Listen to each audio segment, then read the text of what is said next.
¿Vas bien? Todo bien. Todo bien. Bien. El otro día nos quedamos, ya estoy grabando, sí.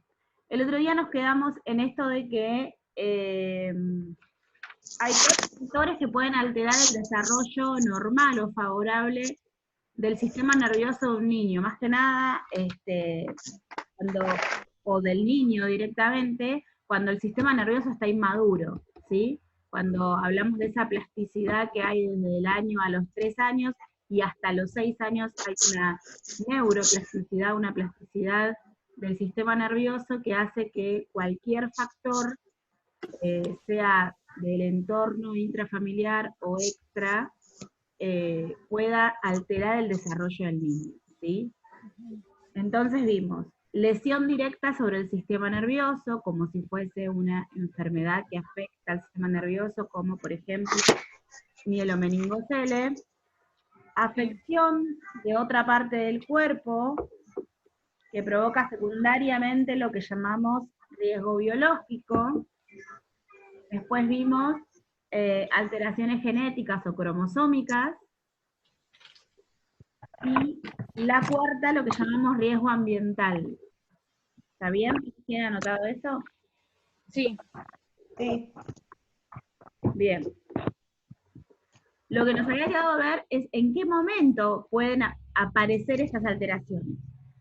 Cuando nosotros hablamos, por ejemplo, de lesión directa sobre el sistema nervioso, también podemos hablar, por ejemplo, de lo que se llama autismo o TEA, que es un trastorno del desarrollo neuronal, ¿sí?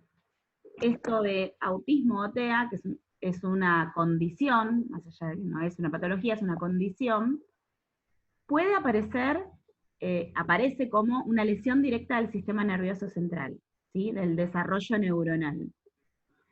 Teníamos una colada ahí, Marianela. Vino y se asomó y nos sonreía.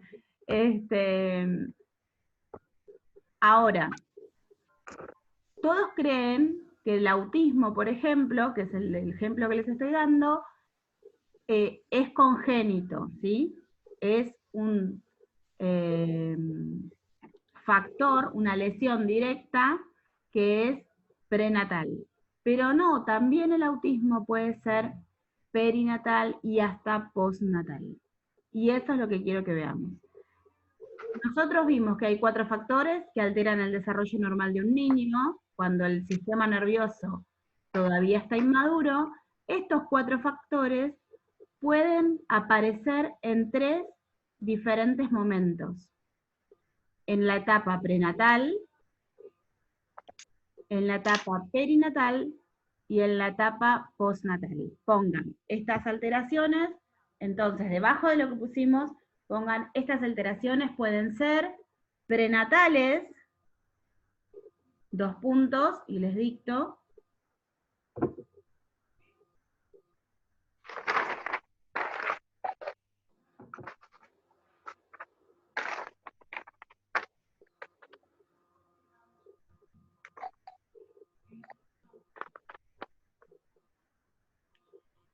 Y hablamos de prenatales cuando son aquellas que se producen, pongan, son aquellas que se producen entre la concepción y el nacimiento de un bebé.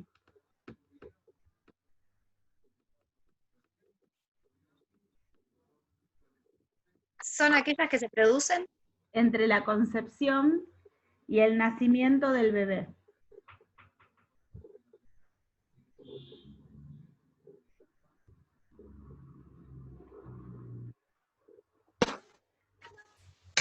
Por ejemplo, enfermedades que... sí. Me quedé hablamos de prenatal cuando... Puse, estas alteraciones pueden ser prenatales, son aquellas que se producen, no cuando, son aquellas que se producen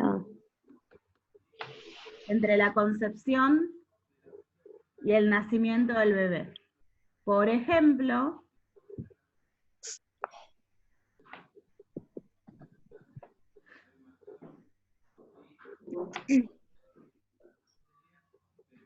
enfermedades que sufra la madre, Dar depósito de auto nuevo disco. La Argentina está... O el feto dentro de la panza. Enfermedades que qué. Que padezca la madre o el feto dentro de la panza.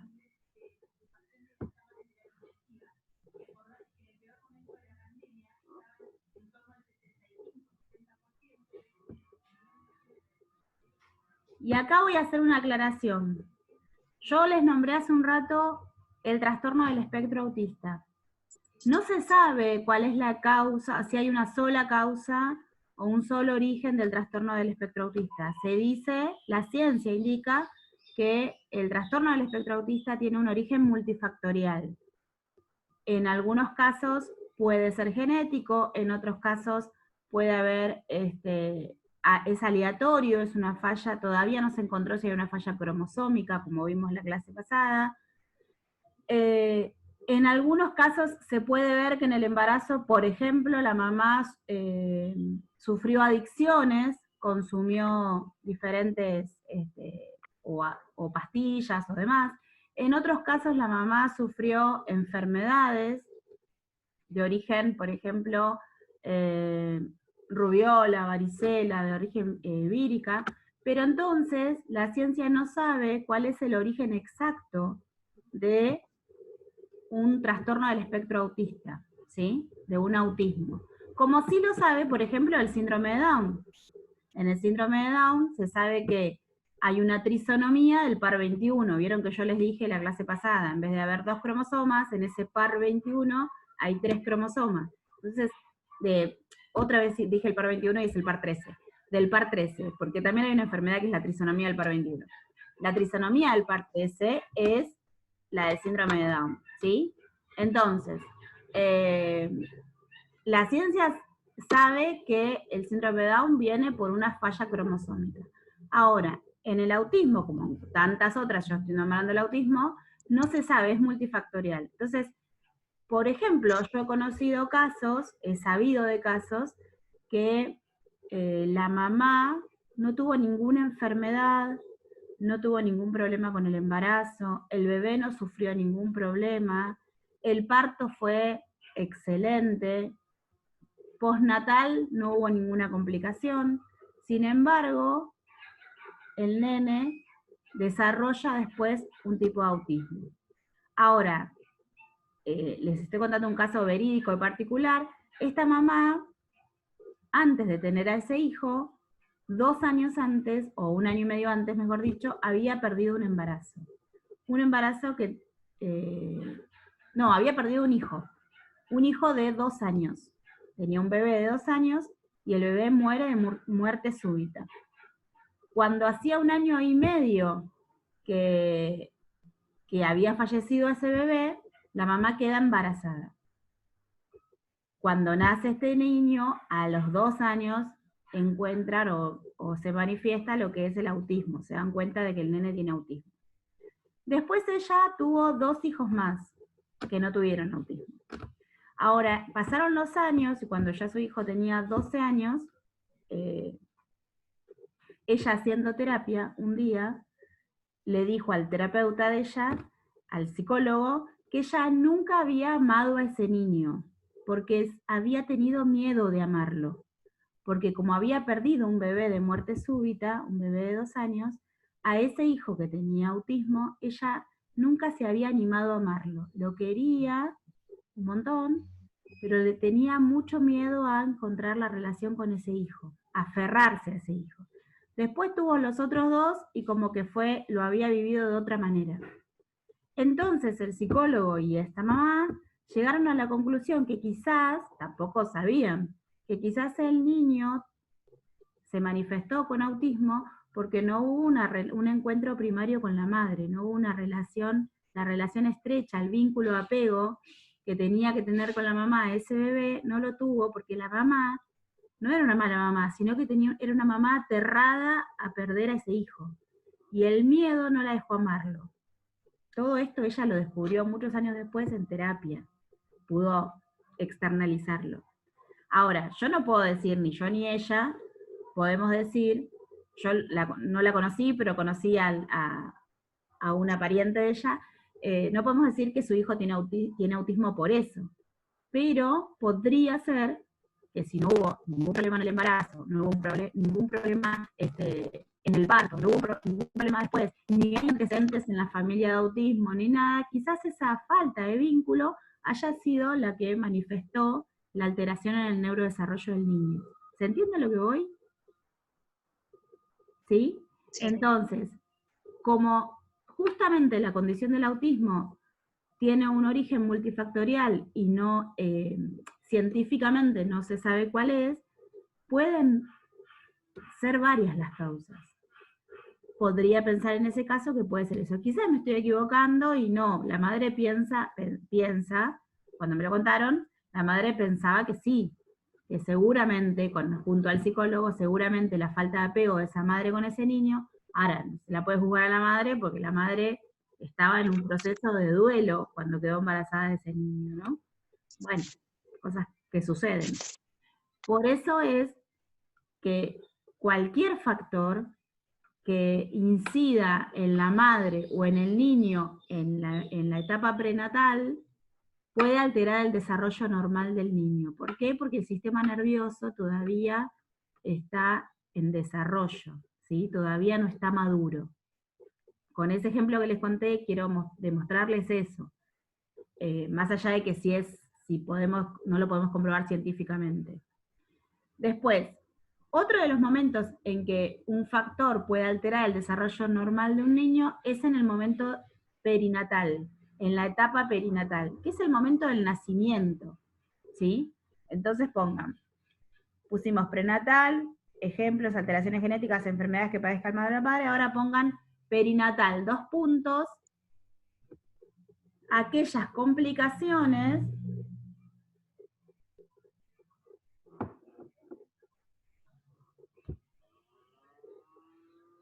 que suceden en el momento del parto. Aquellas complicaciones Que suceden en el momento del parto.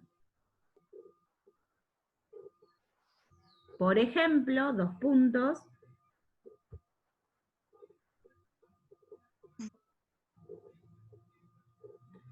Falta de oxígeno.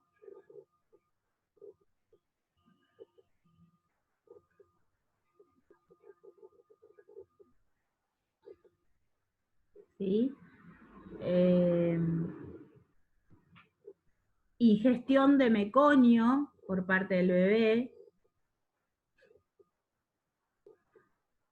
ingestión de Meconio. ¿Qué es el meconio? Es la primer materia fecal que hace el bebé. Eso es el meconio. A veces, en el parto, durante el parto, si la bolsa se rompe y el bebé tarda en salir, puede tragar meconio y eso puede hacerlo sufrir una complicación. Como no, hay bebés que sabemos que han tragado el meconio y no les pasó nada, pero que trague meconio dentro de la panza o en el momento del parto puede traer complicaciones, no solamente en el sistema nervioso, puede traer complicaciones gástricas, puede traer complicaciones en los pulmones, ¿sí? De respiración, puede traer varias complicaciones. Otra de las que les dije es la falta de oxígeno, y esto puede ser por una vuelta de más de cordón. Vieron que se suele decir, nació con 2 vueltas de cordón, porque que nazca con una vuelta de cordón es totalmente normal. ¿Por qué? Porque el bebé está puesto, aunque esté ya para nacer, colocado para nacer, está puesto boca abajo y el canal de parto tiene como una curva. El médico, cuando toma al bebé de la cabeza y empieza a ayudarlo a salir, tiene que hacer que su cuerpo rote en el canal de parto. En esa rotación que hace el bebé en el canal de parto, tiene naturalmente una vuelta de cordón. Es la que todos tienen. Todos nacemos con una vuelta de cordón. ¿Qué pasa cuando hay 2 vueltas de cordón? Bueno, puede sufrir, como no, puede sufrir falta de oxígeno.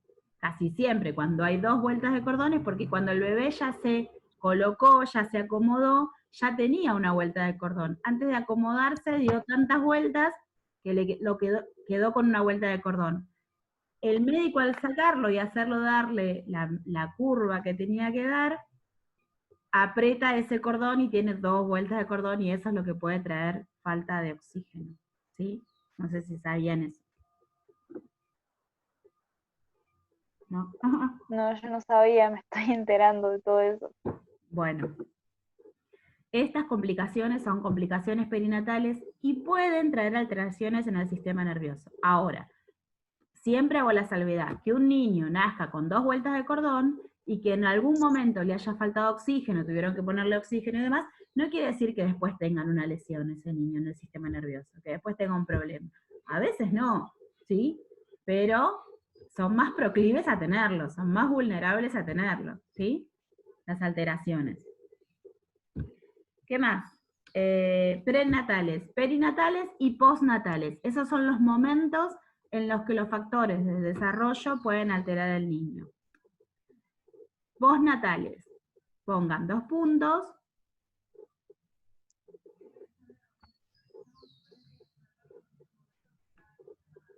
Después del nacimiento del bebé.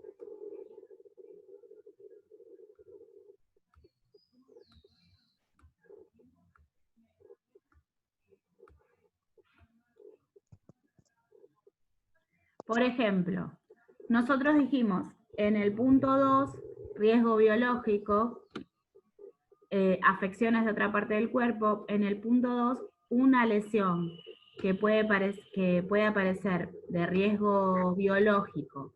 Puede ser una enfermedad que sufra el bebé después. Por ejemplo, en este proceso de cuarentena que nosotros vivimos, en este tiempo de pandemia, un bebé después de nacer, no sé, a la semana o a las 2 semanas, puede tener coronavirus. Eso podría o no traer una alteración en el sistema nervioso del niño, ¿sí?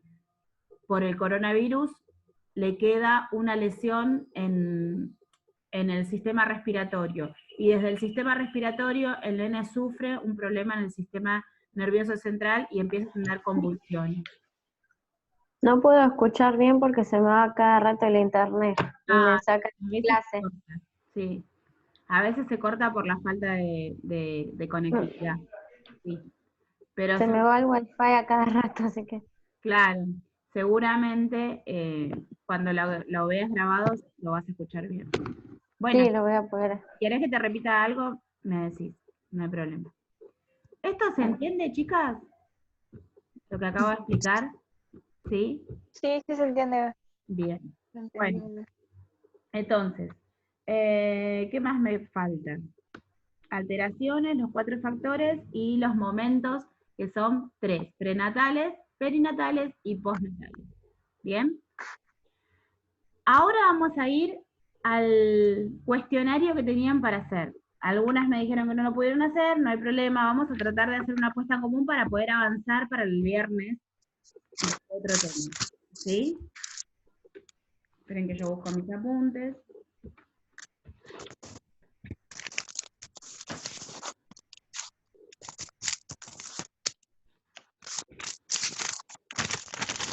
Postnatales lo único que pusimos es después del nacimiento del bebé y nada más. Claro, que pueden ser enfermedades, por ejemplo, Pero no dictate más nada.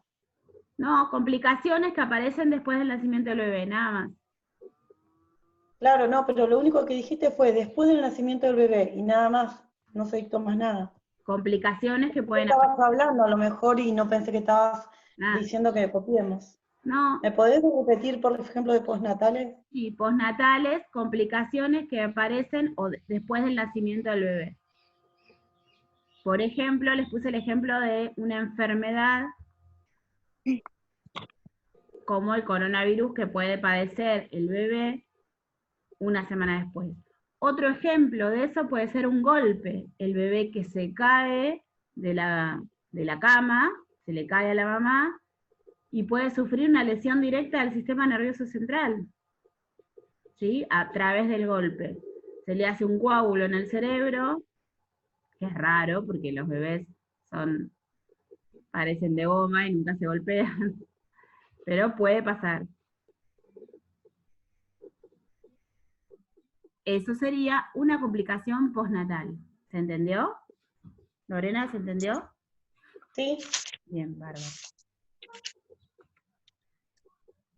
Entonces, tenía que busco las preguntas. El archivito que yo les pasé del PDF. ¿Sí? Sí. Y primero era hacer un glosario.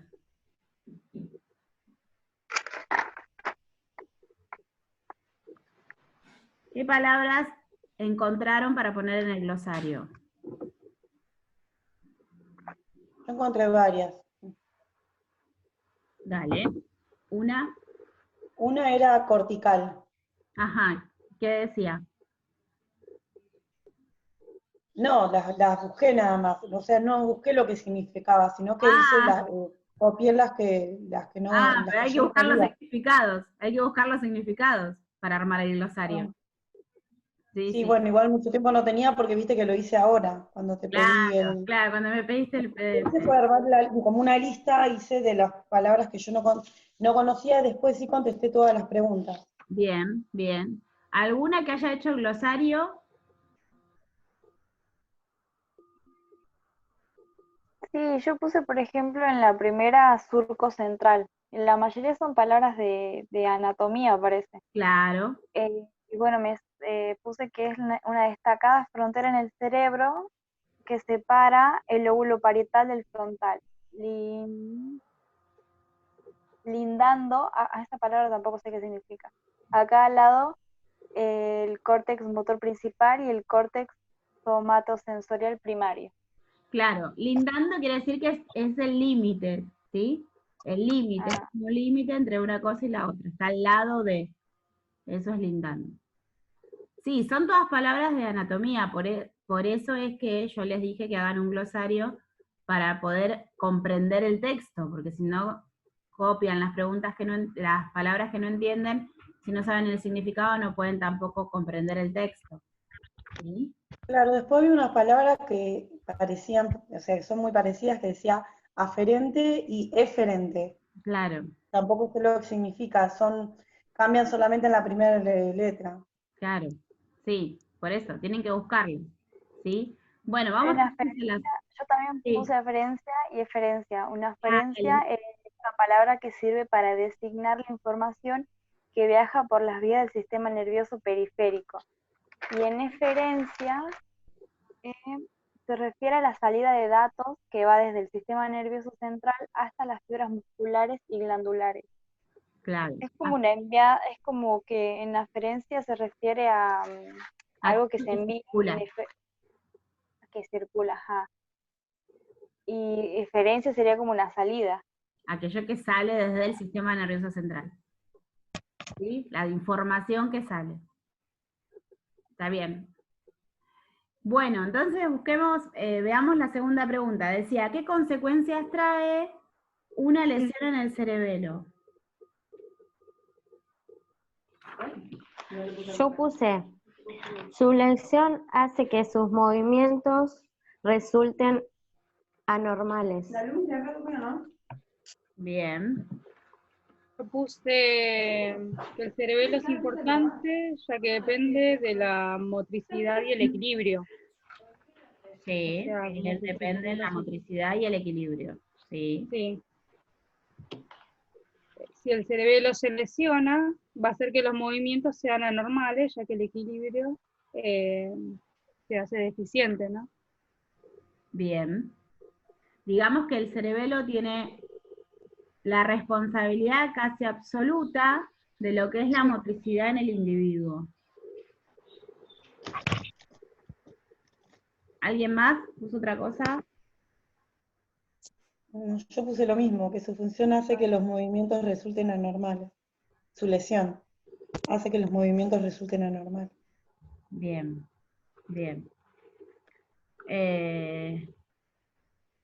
La 3 decía, ¿cuál es la función? No, sí, ¿cuál es la función del ¿Y cuál es cerebro? la Bueno, función?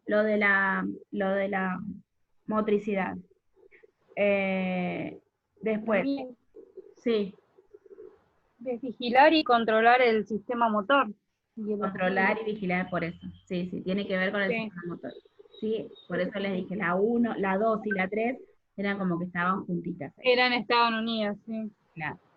Digamos que la función del cerebelo es procesar la información de las otras áreas del cerebro hacia la médula espinal, tiene como los receptores sensoriales, ¿sí? Son los que están dentro del cerebelo. ¿Qué más? Coordina los movimientos voluntarios, yo tengo anotadas varias cosas, no sé, el tono muscular. ¿Sí? ¿Lo encontraron todas eso? Sí. Bien. Sí. Después decía, ¿qué función cumplen el bulbo y la protuberancia? Es controlada. El bulbo y la protuberancia muscular. Yo puse que el bulbo es la prolongación de la médula que se engrosa por el entrecruzamiento de las vías motoras y la decruzación sensitiva. Y la protuberancia conecta el cerebro con el cerebelo y el bulbo. Y ambos controlan con otros elementos nerviosos el tono. El tono Bien. muscular sería. Controlan el tono muscular. ¿Qué es el tono muscular? ¿Encontraron eso? Creo que lo tenía en la 7. Yo puse como Ah, respuesta sí. la 7 esa. El tono muscular es la base de la postura y de la adaptación coordinada postural. Sherrington definió el tono muscular como una reacción refleja a propósito, un reflejo propioceptivo cuyo inicio está en el mismo músculo tónico. Bien, el tono muscular es como una tensión refleja. Tensión. Es la contracción de los músculos voluntarios, como Claro. involuntarios. Voluntarios No, e involuntarios. Claro, por eso está la Gracias al hipertonía. tono muscular, por ejemplo, ustedes y yo, estamos sentadas sobre una silla y tenemos la parte de la espalda erguida, ¿sí? La parte del torso, no me salía. La parte del torso erguida. Gracias al tono muscular, estoy sentada y mis piernas no están desparramadas como si fuese que están una para un lado y otra para el otro, sino están puestas las dos juntas, por ejemplo, o cruzadas, gracias al tono muscular, ¿sí? Si yo tengo hipertonía, voy a estar toda dura, así se manifiesta, con esa rigidez en los músculos. Y la hipotonía es la flacidez de los músculos, ¿sí? Ya vamos a ver igual qué es tono muscular, qué es hipotonía, qué es hipertonía, pero en realidad, para poder entender qué es lo que hacen el bulbo y la protuberancia, tendríamos que ver qué era el tono muscular. Bueno, es como la reacción refleja de los músculos, ¿sí? Es una contracción refleja de los músculos. Gracias al tono muscular, yo puedo mover todas mis extremidades. Aún la hipertonía hace como el retraso muscular, es cuando vos tenés como el problema, entonces te hace una hipertonía, como que el brazo está rígido, claro, cuando no y la podés hipotonía, voluntariamente o sea, darle información, y la hipotonía es lo otro, la falta de resistencia es en realidad. De esos músculos. La hipotonía, por ejemplo, si una persona tiene hipotonía, no puede gesticular, ¿sí? No puede sonreír, porque no tiene movimientos voluntarios de los músculos. ¿Se entiende? Bien.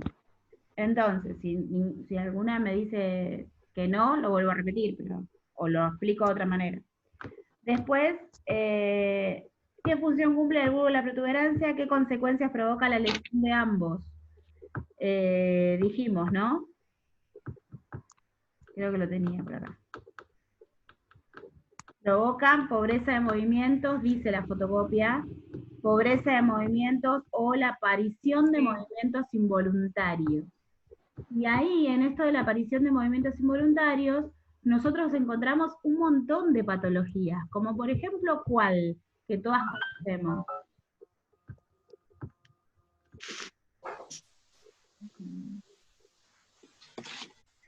El Parkinson. El Parkinson, alguien lo dijo, ¿no? ¿Milagro? ¿Fuiste vos? Sí. porque escuché varias juntas. El Parkinson. El Parkinson son movimientos involuntarios. Bueno, acá encontramos dónde puede haber una lesión, en el bulbo y la protuberancia, que son partes del cerebro, pero que nosotros tenemos que comprender para saber de dónde vienen las enfermedades con las que podemos llegar a trabajar. Si nosotros sabemos que hay una lesión en el cerebelo o el bulbo de la protuberancia que tiene que ver con el sistema nervioso central, podemos tratar de corregir, de rehabilitar con la estimulación temprana, pero sabemos que son cuestiones que no se pueden curar, como por ejemplo el Parkinson. Bueno, hay medicación, ¿sí? Hay una operación ahora que se puede hacer, pero haciendo estimulación temprana se puede corregir alguna conducta o se puede tratar de estimular o de desestimular una conducta, Claro. pero no podemos curar, ¿sí? Por eso es que debemos saber de cuál es el origen, ¿sí? Claro, porque encima es donde pasa toda la información. La médula Claro, espinal, la corteza sería el bulbo. claro. Habría que verlo por ahí en una foto para entenderlo. Bueno, pero sabemos que tiene que ver con el sistema nervioso central, ¿sí? Sí, son parte del cerebro, pero no están unidos entre sí. Claro, claro. Bueno, ¿qué más me quedan? La 6. Nombre y desarrolle resumidamente los niveles de integración. Lo que sí me voy a quedar sin tiempo, porque me quedan 2 minutos, me parece que no van a llegar. Bueno, a ver, ¿qué es lo que pusieron? Son 3 los niveles de integración, ¿verdad? Nivel de integración, la médula espinal. ¿Quién lo pone? Dale, Eli. Bueno, niveles de integración. La médula espinal va a llegar señales sensitivas transmitidas por los medios raquídeos y va a causar una respuesta motora llamada reflejos. Bien. Después tenés el nivel encefálico bajo, que son los que controlan las funciones, pero coordinadas con el cuerpo. Por ejemplo, el corazón es algo que late de por sí solo. Nosotros no hacemos que el corazón lata, de por sí es como respirar, un ejemplo. Claro. Después, el nivel alto cortical es donde se almacena la información que puede disponer a voluntad para controlar funciones motoras del cuerpo. ¿Sí? Como por ejemplo, saludar. Claro, recibe estímulo por vía aferente, digamos. Bien, eso que veíamos de aferente y eferente. Recibe estímulos por vía aferente, quiere decir de salidas de información Salidas que sale del del cuerpo. sistema nervioso. Exactamente. ¿Se entiende esto? Algo que me quedó del nivel medular, dice, las señales sensoriales son transmitidas por los nervios raquídeos, penetrando en cada segmento y esencialmente todas las respuestas son automáticas y prácticamente instantáneas. Algo que sucede en la enfermedad de la espina bífida, ¿sí? O mielomeningocele, es que no hay reflejos. ¿Por qué? Porque el sistema medular es el que está incompleto, el que está en déficit, ¿sí? Vamos a ver igualmente espina bífida con detenimiento, con todo un video súper largo que tengo yo para darles, y vamos a ver cuáles son las diferentes formas de la espina bífida, que es con lo que más trabajamos pacientes con espina bífida o mielomeningocele en estimulación temprana. Bueno, ahí vamos a encontrar en muchos sujetos que la manifestación es que no poseen reflejos, que tienen hipotonía, sufren convulsiones o sufren, por ejemplo, hidrocefalia. Entonces, en